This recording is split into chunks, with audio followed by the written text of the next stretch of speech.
السلام علیکم ورحمۃ اللہ وبرکاتہ۔ اشراق کی نماز اور چاشت کی نماز کی فضیلت ہے۔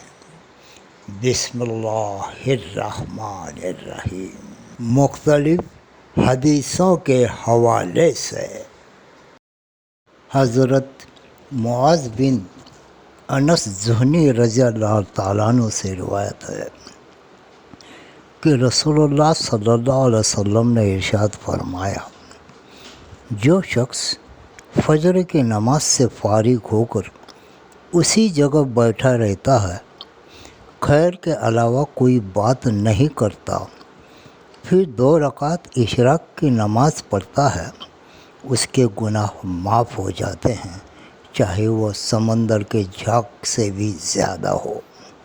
یہ ابو داؤد کی حدیث ہے۔ ابھی ایک حدیث ترمذی سے سنیے۔ حضرت انس بن مالک رضی اللہ تعالیٰ عنہ سے روایت کرتے ہیں کہ رسول اللہ صلی اللہ علیہ وسلم نے ارشاد فرمایا کہ جو شخص فجر کی نماز جماعت سے پڑھتا ہے، پھر آفتاب نکلنے تک اللہ تعالیٰ کے ذکر میں مشغول رہتا ہے، پھر 2 رکعت نفل پڑھتا ہے، تو اسے حج اور عمرہ کا ثواب ملتا ہے۔ حضرت انس رضی اللہ تعالیٰ عنہ فرماتے ہیں کہ نبی کریم صلی اللہ علیہ وسلم نے 3 مرتبہ ارشاد فرمایا، کامل حج اور عمرے کا ثواب، کامل حج اور عمرے کا ثواب، کامل حج اور عمرے کا ثواب ملتا ہے۔ ابھی بہقی کی ایک حدیث سنیے۔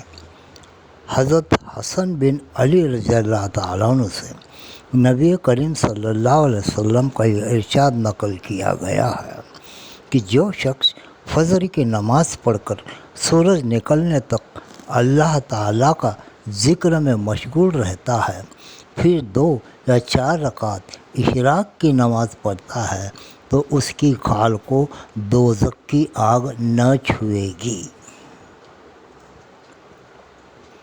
ابھی مسند احمد اور مجمع الزوائد کی حدیث سنیے۔ حضرت ابو درداء رضی اللہ تعالیٰ عنہ سے روایت ہے کہ رسول اللہ صلی اللہ علیہ وسلم نے ارشاد فرمایا، اللہ تعالیٰ فرماتے ہیں، آدم کے بیٹے، دن کے شروع میں 4 رکعت پڑھنے سے عاجز نہ بنو، میں تمہارے دن بھر کے کام بنا دوں گا۔ فائدہ: یہ فضیلت اشراق کی نماز کی ہے، اور یہ بھی ممکن ہے کہ اس سے مراد چاشت کی نماز ہو۔ حضرت ابو ہریرہ رضی اللہ تعالیٰ عنہ سے روایت ہے کہ رسول اللہ صلی اللہ علیہ وسلم نے ایک لشکر بھیجا جو بہت ہی جلد غنیمت کا سارا مال لے کر واپس لوٹ آیا۔ ایک صحابی رضی اللہ تعالیٰ عنہ نے عرض کیا، یا رسول اللہ، ہم نے کوئی ایسا لشکر نہیں دیکھا جو اتنی جلدی غنیمت کا اتنا سارا مال لے کر واپس لوٹ آیا ہو۔ رسول اللہ صلی اللہ علیہ وسلم نے ارشاد فرمایا، کیا میں تمہیں اس سے بھی کم وقت میں اس مال سے بہت زیادہ غنیمت کمانے والا شخص نہ بتاؤں؟ یہ وہ شخص ہے جو اپنے گھر سے اچھی طرح وضو کر کے مسجد جاتا ہے، پھر فجر کی نماز پڑھتا ہے، پھر سورج نکلنے کے بعد اشراق کی نماز پڑھتا ہے، تو وہ بہت تھوڑے وقت میں بہت زیادہ نفع کمانے والا ہے۔ یہ ابو یعلا اور مجمع الزوائد کی حدیث ہے۔ حضرت ابو ذر رضی اللہ تعالیٰ عنہ سے روایت ہے کہ نبی کریم صلی اللہ علیہ وسلم نے ارشاد فرمایا، تم میں سے ہر شخص کے ذمے اس کے جسم کے ایک ایک جوڑ کی سلامتی کے شکرانے میں روزانہ صبح کو ایک صدقہ ہوتا ہے۔ ہر سبحان اللہ کہنا صدقہ ہے، ہر بار الحمدللہ کہنا صدقہ ہے، ہر بار لا الہ الا اللہ کہنا صدقہ ہے، ہر بار اللہ اکبر کہنا صدقہ ہے، بھلائی کا حکم کرنا صدقہ ہے، برائی سے روکنا صدقہ ہے، اور ہر جوڑ کی شکر کی ادائی کے لیے چاست کے وقت 2 رکعت نماز پڑھنا کافی ہو جاتی ہے۔ یہ مسلم کی حدیث ہے۔ ابھی ابو داؤد کی ایک حدیث سنیے۔ حضرت بریدہ رضی اللہ تعالیٰ عنہ فرماتے ہیں کہ میں نے رسول اللہ صلی اللہ علیہ وسلم کو یہ ارشاد فرماتے ہوئے سنا، آدمی میں 360 جوڑ ہیں، اس کے ذمہ ضروری ہے کہ ہر جوڑ کی سلامتی میں شکرانہ میں ایک صدقہ ادا کریں۔ صحابہ رضی اللہ تعالیٰ نے عرض کیا، یا رسول اللہ، اتنے صدقے کون ادا کر سکتا ہے؟ ارشاد فرمایا، مسجد میں اگر تھوک پڑا ہو تو اسے دفن کر دینا صدقے کا ثواب رکھتا ہے، راستے سے تکلیف دینے والی چیز کا ہٹا دینا بھی صدقہ ہے۔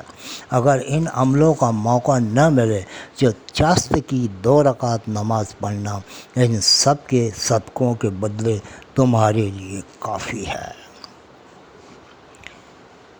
ابھی ابن ماجہ کی ایک حدیث سنیں۔ حضرت ابو ہریرہ رضی اللہ تعالیٰ عنہ سے روایت ہے کہ رسول اللہ صلی اللہ علیہ وسلم نے ارشاد فرمایا، جو چاست کی 2 رکعت پڑھنے کا اہتمام کرتا ہے اس کے گناہ معاف کر دیے جاتے ہیں، اگر وہ سمندر کے جھاگ کے برابر ہو۔ ابھی طبرانی اور مجموع الزوائد کی ایک حدیث سنیں۔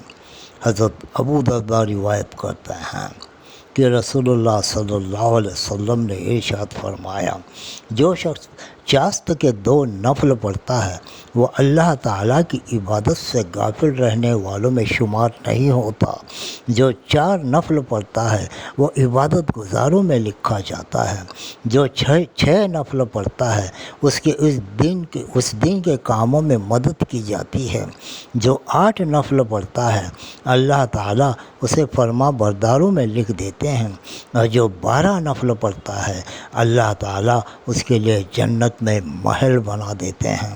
ہر دن اور رات میں اللہ تعالیٰ اپنے بندوں پر صدقہ اور احسان فرماتے ہیں، اور اللہ تعالیٰ کا اپنے بندوں پر سب سے بڑا احسان یہ ہوتا ہے کہ اسے اپنے ذکر کی توفیق عطا فرما دیں۔ ابھی درود شریف پڑھا جاتا ہے۔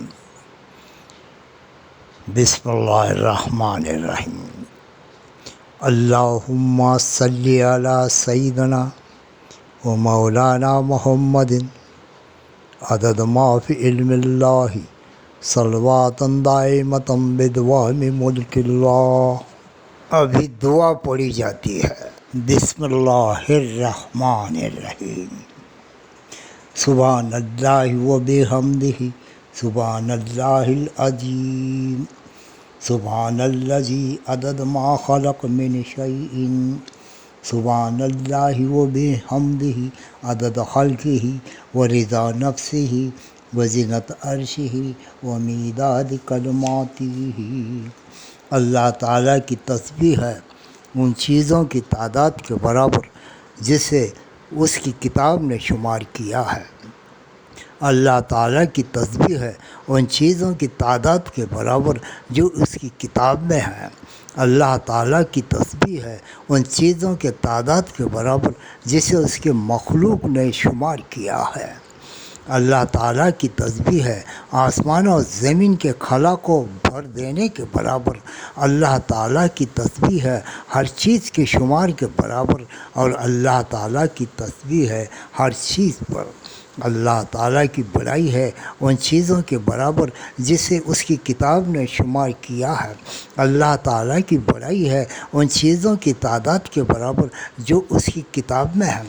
اللہ تعالیٰ کی بڑائی ہے ان چیزوں کی تعداد کے برابر جسے اس کی مخلوقات نے شمار کیا ہے۔ اللہ تعالیٰ کی بڑائی ہے ان چیزوں کے بھر دینے کے برابر جو مخلوقات میں ہیں۔ اللہ تعالیٰ کی بڑائی ہے آسمان و زمین کے خلا کو بھر دینے کے برابر۔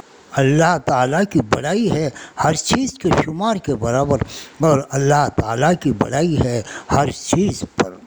یا رب العالمین، اے ارحم الراحمین، ہمیں اشراق کی نماز اور چاشت کی نماز پڑھنے کی توفیق عطا فرما اور ہمارے زائد ضرورتوں کو پورا فرما۔